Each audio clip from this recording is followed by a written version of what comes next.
All right, so I see we've had a few people join us. Thanks so much for being here. We will go ahead and get started here with the CSU webinar. Before we do that, I will hand it over to Camilla, who is here with us. She is our representative for Latin America. So if you want to just give a quick hello. Hi, guys. Thank you for your time and joining us today. I'll be with my camera off, but if you have any specific questions, you can always ask during the webinar or send me a message after. But I hope you enjoyed the webinar and have a lot of questions to Nathan and Bianca. Yeah, and so great segue, Camilla. We also have Bianca here. Bianca, if you want to introduce yourself quickly. Sure. Hi, everyone. My name is Bianca, and I'm the Regional Recruitment Advisor for Latin America, and I'm actually based in Bogota, Colombia. So if you have any questions, please feel free. Awesome. And with that, I think we are just about ready to get started. I know that all of you attendees can see and hear us. We can't see and hear you at this time. We will open it up after the presentation for the Q&A session. If you have any questions during the presentation, feel free to write them in the chat or the Q&A feature. If you don't want to lose it. If not, you can wait to the end and ask it real time. Whichever you prefer. The webinar will be recorded, so if you ever want to refer back to it or maybe send it to a friend or a student, that's also an option. It will be emailed to you and posted to our YouTube, so keep your eyes out for that. And I think that's all the housekeeping I have before I hand it over to Nathan. Yeah, thanks, Darby. Hi, everyone. My name is Nathan Duggins, the International Recruitment Manager here at Colorado State. Thanks for being here. Wellspring, thanks for putting this on. Appreciate it. And you've already met Bianca. I can say that not all of our regions of the world, we have local representation. So Latin America is one of those that we do. So you have us, located here, home base here in Colorado, but you also have a representative located in your region. So reaching out to her, reaching out to us, kind of multiple ways to help you out. So one thing I'm going to do is I'm going to start off with a presentation, just kind of give you a brief overview of Colorado State. I'm not going to get into too specifics. We can wait until the Q&A portion to talk. I know there's not a ton of you here today, which is great. We can kind of have more of an intimate conversation about stuff that is particular to you. And Bianca, if I missed something or you want to add something to any of my slides from a local perspective, feel free to interrupt me. So I'm going to share my screen. Yeah, Nathan, that's a great point. Since we do have just a few people here with us today, if you'd like, I can just let them in and have it be just, a few of us instead of doing it in a presentation, then Q&A fashion, whichever you prefer. If you want to hold questions to the end or if you want to be interrupted throughout, just let me know. Yeah, I think what I'll do is maybe go through the presentation quickly, and then we'll maybe do the Q&A at the end. So this will not be a super long presentation. I want to make sure that the questions get answered that you have. No problem. We'll take it away then. Okay. So I always start off with this. It's just simply a location slide. The U.S. is a large country. So where is Colorado located? Kind of on the central western half of the United States. The city that we are in is called Fort Collins, Colorado. It is 175,000 people. So, depending on where you're coming from, that's either super small or not that small. We are 1 hour from our capital city of Denver, which is between 3 and 4 million people. I think just from a cultural standpoint, we have 175,000 people in Fort Collins, and the university has around 30,000 students. So a large percentage of our student body are either students or they're professors, faculty, staff located with the university. The university is a very large part of the Fort Collins culture. And so we really cater to students' needs and student resources because they're a big part of the town and they're a main economic driver. In terms of more of a cultural standpoint, I think Colorado could be summed up in one word, and that's mountains. We are right at the base of the Rocky Mountains. It is very, naturally beautiful. It is a lot of hiking, cycling, skiing, rafting, all this stuff that you may not think of, but that's stuff that we do every day. It's stuff that it's the reason that people kind of move to Colorado. We just got our first snow last week, so all of the skiers are super excited because they're heading up to the mountains. And I'm one of those people as well. I'm not from Colorado. I'm from Nebraska. I moved to Colorado because I wanted to live near the mountains and be near that lifestyle. So that's something that, from a cultural standpoint, is kind of a very brief breakdown of what it's like to live in Colorado and Fort Collins. It is very easy to get around. We're not that big of a city. We have a free bus system for students. It's incredibly bicycle friendly. Our campus is very walkable if you are living on or around campus. Very easy to navigate. I will not touch on everything on this slide because it's a lot. So bigger campus, 30,000 students, that would be, on the larger side in a US context. But we Division I sports, we have 15 residence halls on our campus, residence halls for undergraduate students, residence halls for graduate students, residence halls for families, 7 different cafeterias that accommodate every sort of dietary restriction or diet based on religious beliefs. So we're a comprehensive university. We can accommodate pretty much everything that a student is looking for. One thing I will touch on, because I do think it's a little unique, is research funding. You can see on this slide, there's $450+ million in research every single year. And I'm not saying this to be too salesperson-y, but that is simply more than a lot of universities in the United States. We are ranked pretty high in the term of research funding that we get. So if you have these students that are coming in and maybe wanting to do professional graduate programs without a huge research component, we have that.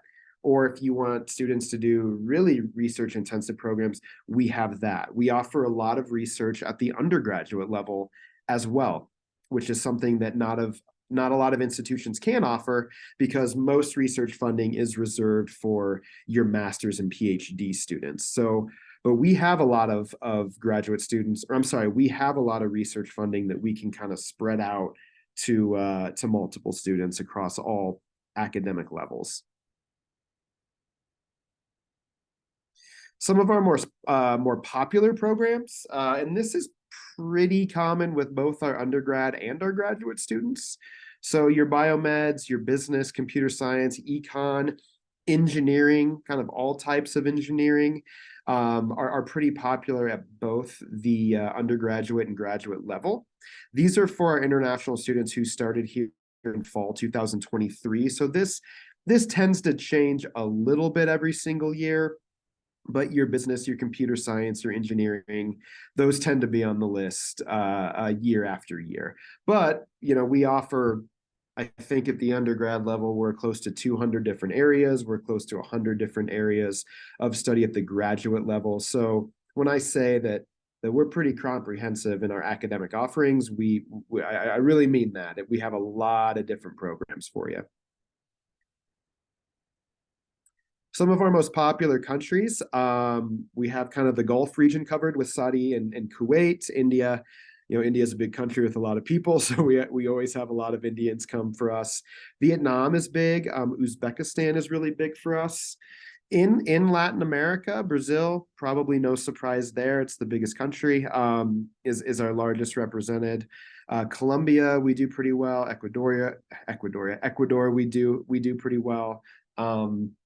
So that's kind of why we put Bianca down there. We're dedicated to the region. We want more students from that area, and Bianca's doing a great job building relationships down there. But we do have over 100 countries represented on our campus, so we're not just a 5 or 6 country representation. We're pretty diverse in terms of where our students come from. So just very quickly about the application process. This is for undergraduate, bachelor programs. And of course you can reach out to your Wellspring person in the area to get to get resources on how to apply. But there's our average grade point average. We don't set minimums. I get that a lot. What is your minimum GPA? We don't do that. It's not like we don't set a minimum and then say, hey, if you're below this, you're going to get denied. We're not gonna do that. There's our average grade, or I'm sorry, our average grade point average, 3.2 to 3.8. Our TOEFL, IELTS, and Duolingo requirements. Yes, we do accept Duolingo. We do not require the SAT or the ACT for our undergraduate students, and we also don't require a letter of recommendation any longer. That is something that we got rid of starting this cycle. So for fall 2024, a letter of recommendation is no longer required. In terms of important dates, there are a lot of universities out there that do have hard and fast deadlines with undergraduate students. We give some kind of proposed dates we would like you to apply before the start of the year. Our biggest scholarships tend to go out to students who apply earlier. We work hard to kind of, I guess, force students into action a little bit sooner versus waiting till May or June, kind of at the last minute where things get a little bit tougher, money starts to run out, financial aid becomes a little bit harder, housing starts to fill up a little bit quicker. So we always encourage students to apply if they can by the first of the year. That's something that we really push for. In terms of money for undergraduate, so here's a breakdown of what our tuition and total costs is. And then we do offer scholarships ranging from $2,000 to $12,000 per year. We do have a few scholarships that can go up to $15,000, which is about a half tuition scholarship. So those are our biggest scholarships that we can give at the undergraduate level. There is no separate application for these. If you have a student that applies and they get accepted, they will automatically be considered for scholarships. There is not a separate process for them to be considered. Last year, it was a little over 80% of our international students did receive some sort of funding. And so that's an important thing to understand is we do give away a lot of money. We are a public university, so which kind of limits our funding a little bit and limits how much we can give away. I wish we could meet financial need of all students, but to be fully transparent, we're just unable to do so. But we can offer $2,000 to $12,000 in funding, and then for some students, we can go up to $15,000. And then hopping over to the graduate side, again, you'll reach out to your Wellspring people for support on that. That's why they're there. But here is, after the presentation, we can share a link because this slide shows a general overview of kind of what programs are asking for and how to apply. So the TOEFL scores, the IELTS scores, one thing that isn't on here is Duolingo. We just got approved. The graduate school just accepted or started to accept Duolingo, and the score for that is 120. But GRE requirements, scholarship offerings are really at the departmental level. And so that's something that I think is important to understand is that our how the process works for undergraduate. So for undergraduate processing, our office, our team controls all of that, from all the emails to the, to the application review, to the scholarshiping, to the immigration document issuing. We do all of that. From the graduate side of things, what we do is we collect the documents and make sure the application is complete, and then we send it to the specific department for review, and then the department decides whether or not they want to admit the student or not, and what sort of scholarship offerings, if any, they want to provide. So I think it's important to understand how our office kind of facilitates or handles both services. We can certainly facilitate conversations between you and the department, or you can reach out to Wellspring and they can work with us. But I think it's important to understand kind of how the process works, whether it's a graduate applicant or an undergraduate applicant. And then this is just the cost for graduate programs. Again, there are assistantships, there are scholarships available out there that are facilitated by the departments. Always a good idea to reach out to understand how that works and what the major offerings are, because that's obviously something that's really important to many students. So don't be afraid to reach out to those contacts, and we can help you with that. And then this is my last slide, I believe. It's just a quick outcome slide. Just kind of showing average salaries for students coming out of Colorado State. So if you look at the top left, about $78,500 for our grad students. Undergrad students is about 54.5. So starting salaries coming out of CSU. And then if you look below, you have business, engineering, computer science. Those are some of our most popular programs with our international students. So we put the average starting salaries for those. If just in case you wanted to know, we do have Career Center help for students that are looking for co-op opportunities, that are looking for internship opportunities, that are looking for OPT opportunities. So we are here to help you with that as well. We have an entire team dedicated to helping students find employment either during their program or after they graduate. And Colorado State, or excuse me, the state of Colorado has become kind of a tech hub over the last 10 to 15 years. A lot of people have moved to the state of Colorado, again, because of the mountains and the natural beauty. And a lot of companies have set up offices here. So your Amazons, your Googles, your IBMs, your Metas, I mean, they're all here.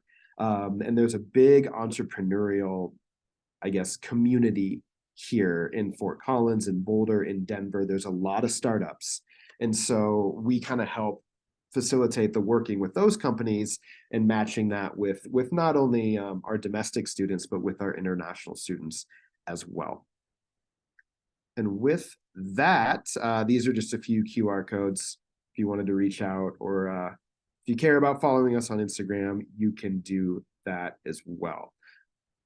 So like I said, I promised I wasn't going to talk at you for too long. I wanted to make sure you got all your questions answered. So I'll stop sharing. Bianca, did I miss anything?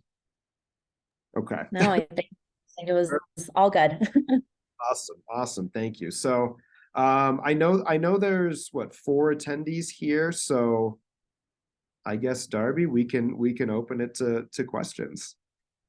Yeah, so thank you for that presentation, Nate.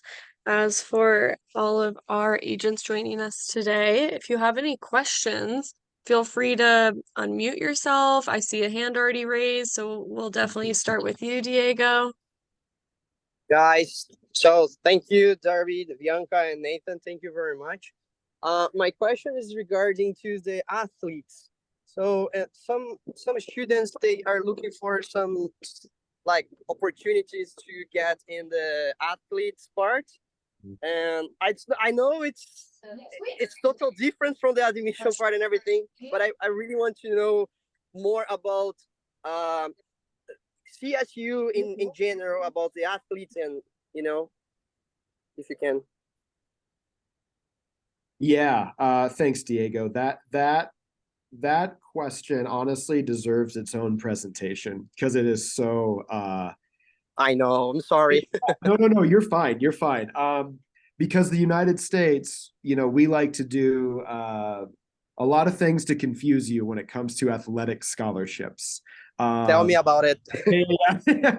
So you have you have Division I, Division II, Division III, and then there's a division below Division III for athletes. And then all of those different divisions have their own scholarship rules for athletes.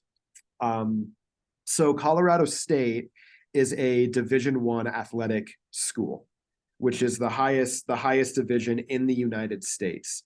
So, I mean, maybe the best way I can answer that is there are a lot of rules surrounding the recruitment of student athletes at the Division I level.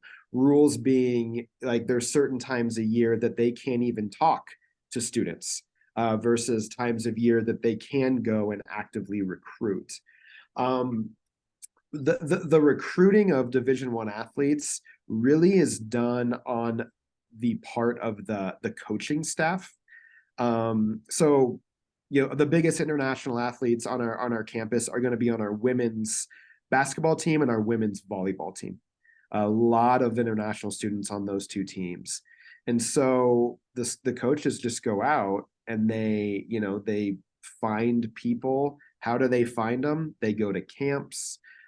Students will reach out with their information. That's probably the best advice I can give you. It's the advice that I get from the coaching staff is say, hey, we have a prospective student athlete questionnaire where you can go in and fill out your information based on the sport that you're interested in. If they are not offered a scholarship, and let's say they come to Colorado State, there is a tryout process that they can do. But it is, I don't mean to be the bearer of bad news, but it's tough. It's tough being a Division I athlete in the United States. No, it was clear. Thank you very much, Nathan, because I'm trying to figure out about more foundings, because the scholarship, it's amazing. I mean, if a student can get like 12K per year scholarship, it's brilliant. But like the cost of living, and for Collins, I know it's not that, I know that.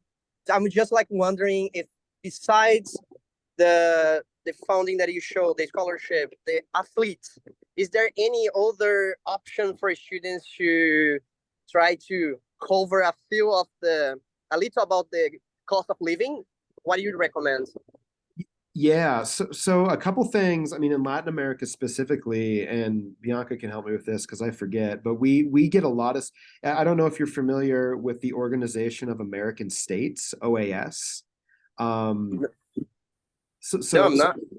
Yeah, so this is a great organization. There's organizations, students from pretty much all of the Latin American countries or South American countries can apply to be accepted by this organization specifically. They find some funding or they provide them with funding. And then Colorado State has an agreement with OAS where we will provide additional funding on top of the funding that they're getting from OAS. So that is specific to graduate studies, which is something that we've been fairly successful with.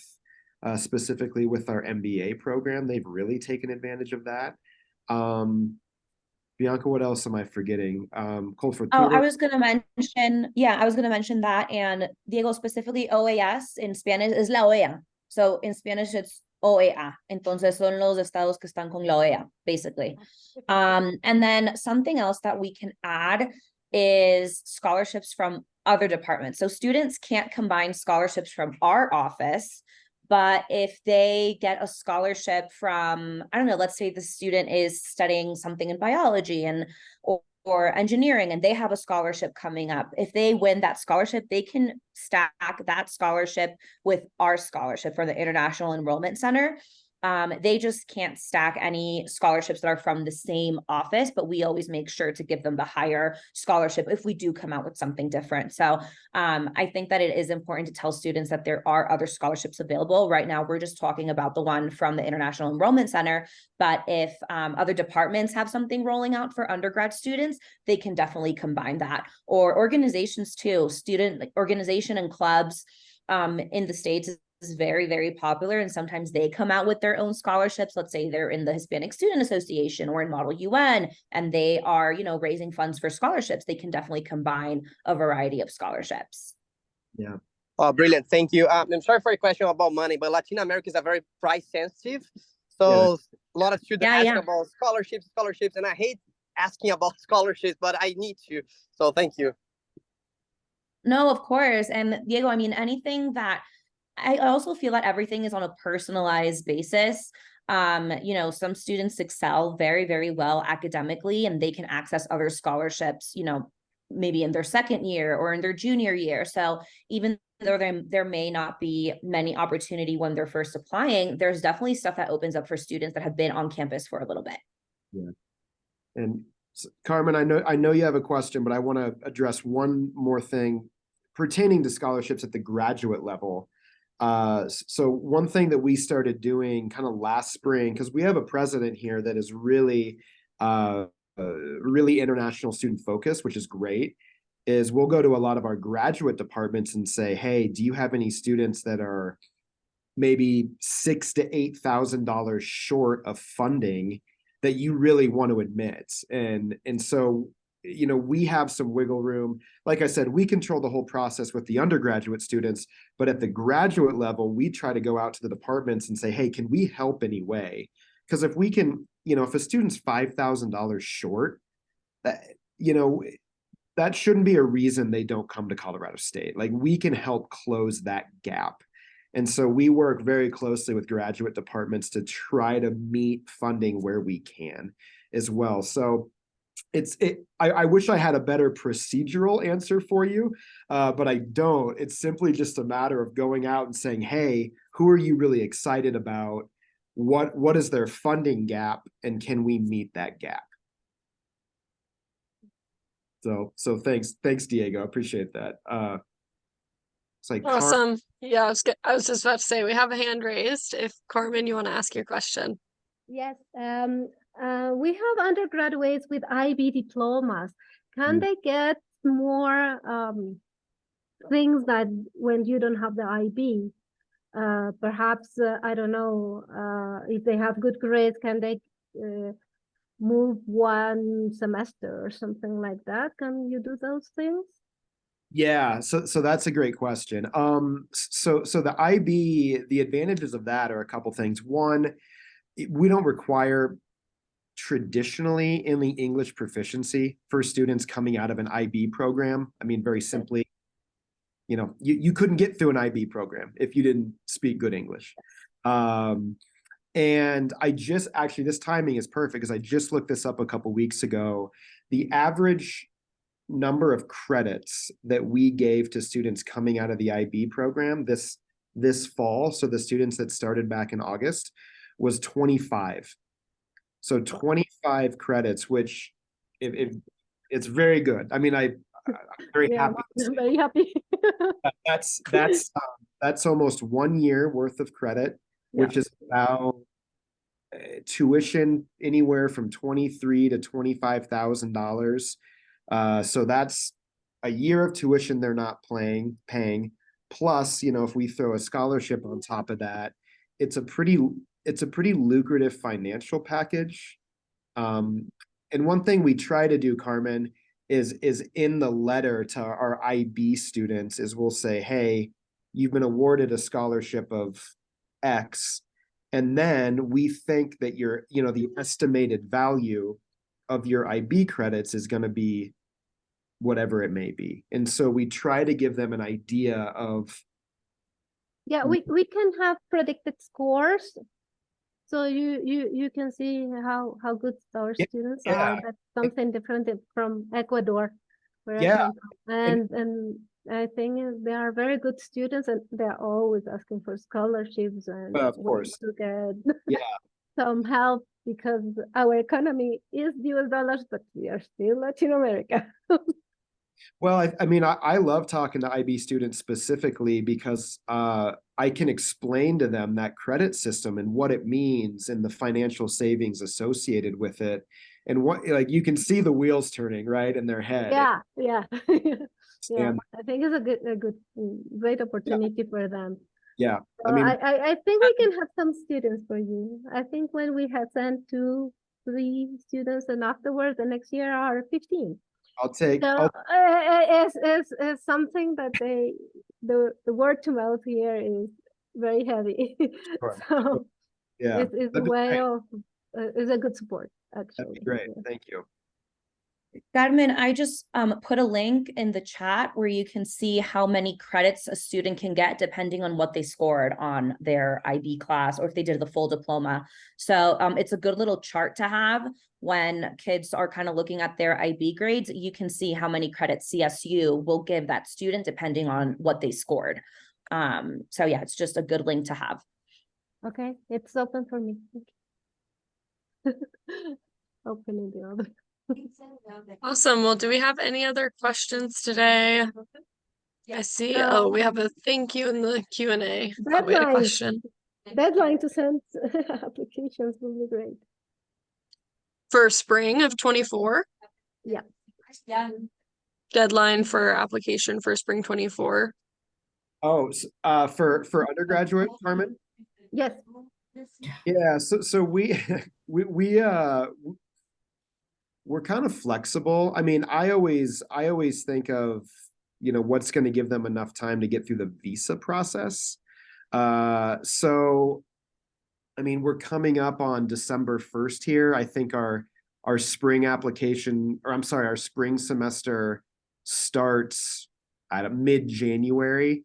So we are kind of getting down to crunch time. I don't know what the wait times are like across, visa appointments across Latin America right now. I think it's getting easier because a lot of people already have the visas all over the world, and it is moving.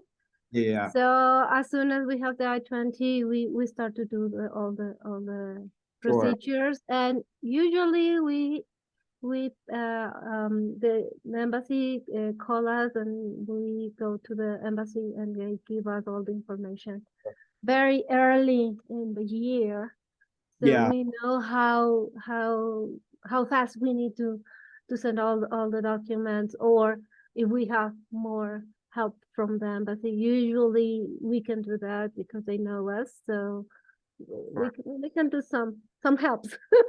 Yeah, and Carmen, we're open. Our application, because our application is the same as the domestic application. Yeah. And so because of that, the domestic application stays open super late. So really what I tell students is, sure, you can apply, and we'll help you get through the process if you think you can do everything that you need to do before. I always tell them to do the sooner the better. Yeah. Please apply as soon as possible with perhaps your midterms grades, so it will be easier for you to watch the students, and afterwards it will be easier for them to get their documents on time and get the visas and everything. This year the visas were really, really fast.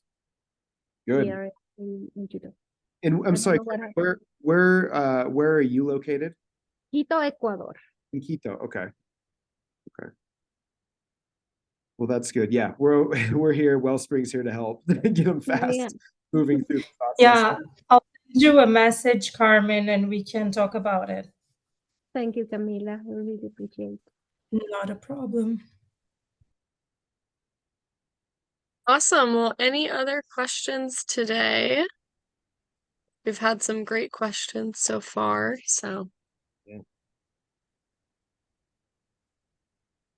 Awesome. Well, if we don't have any other questions, I just want to give a huge thank you to you, Nate. This is your third webinar in 24 hours, so props to you for doing that presentation over and over for us at Wellspring. We really appreciate it, and so do our agents, and just some really great information we've gained from these. Bianca, it's lovely to see you. Thanks for joining us today, and hope to see you soon. And other than that, thanks to everyone who joined. Thank you. Thank you. Thanks, Camila. Thanks, Carmen. Have a good one. Thanks. Have a good one. Bye. Bye.